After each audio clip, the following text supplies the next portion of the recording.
Sud Radio Regard de Femme, Michel Viannès. Ma chère Michel, bonjour. Bonjour. L'index 2025 de l'égalité entre les femmes et les hommes dans les pays de l'Union européenne vient d'être publié. Et est-ce qu'on peut savoir où en est la France dans ce classement européen et surtout qu'est-ce que ça signifie concrètement? Parce que des index... Alors l'index 2025, donc, qui est publié par l'Institut européen pour l'égalité entre les femmes et les hommes, mesure les progrès dans 6 grands domaines. Le travail, l'argent, le savoir, c'est-à-dire éducation et formation, le temps, la répartition entre travail professionnel, tâches domestiques et loisirs, le pouvoir et la santé. Et il prend aussi en compte pour la première fois les stéréotypes liés au sexe et les violences faites aux femmes. C'est un index qui sort tous les 5 ans et il montre que l'égalité est un objectif concret et mesurable, et il sert à montrer le chemin, je dirais, à mettre en lumière les réussites et les blocages. Et cette année, donc, la France se classe 2e de l'Union européenne avec un score de 73,4 sur 100, juste derrière la Suède qui, elle, atteint 73,7%. Donc, alors que la moyenne européenne est de 63,4, et je rappelle que c'est en Europe où il y a les meilleurs scores. Donc, ce qui montre tout le chemin à parcourir. Donc, la France, ce qui est important, c'est que la France a gagné 15 points en 15 ans, et à l'heure où ailleurs les droits des femmes reculent, cette progression, je dirais, n'a rien d'anecdotique, c'est un signal, et ça montre que les politiques publiques produisent des effets et que des progrès structurels deviennent enfin visibles. Vous l'avez évoqué à plusieurs reprises, ma chère Michel, c'est le mot progrès. Concrètement, dans quel domaine la France a vraiment avancé?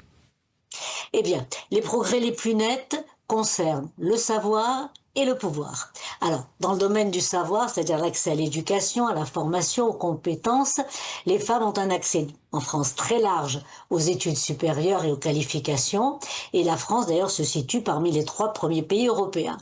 Dans le domaine du pouvoir, c'est-à-dire la représentation dans les postes de décision politiques et économiques, eh bien, une progression nette dans les instances politiques d'abord.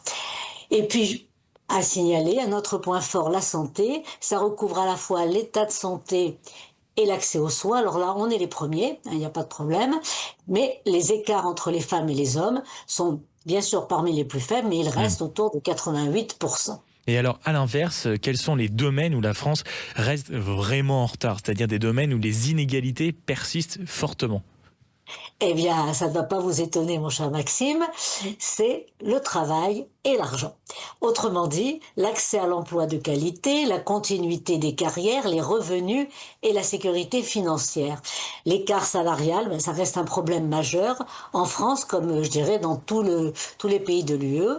Et derrière cet écart, on va retrouver des facteurs bien connus, le temps partiel subi, les carrières interrompues, la concentration des femmes dans certains secteurs bien moins rémunérés et le plafond de verre. Et surtout, je dirais, les stéréotypes qui sont liés au sexe, qui continuent d'influencer tous ces choix d'orientation, la répartition des tâches domestiques et cette fameuse charge mentale qui freine l'égalité réelle. Alors, si la France progresse et se situe dans le peloton de tête européen, eh bien, il y a un tiers du chemin qui reste encore à parcourir pour atteindre cette fameuse égalité complète entre les femmes et les hommes. Alors, ça permet de mettre au clair les prochains défis, améliorer la situation dans le travail et l'argent et transformer justement les stéréotypes, ces fameuses normes sociales. En bref, je dirais, tout ce qui touche à notre quotidien. Merci beaucoup, ma chère Michel Viannès, présidente de Regard de Femme et membre, faut-il encore le rappeler, du Haut Conseil à l'égalité femmes-hommes. Merci à vous.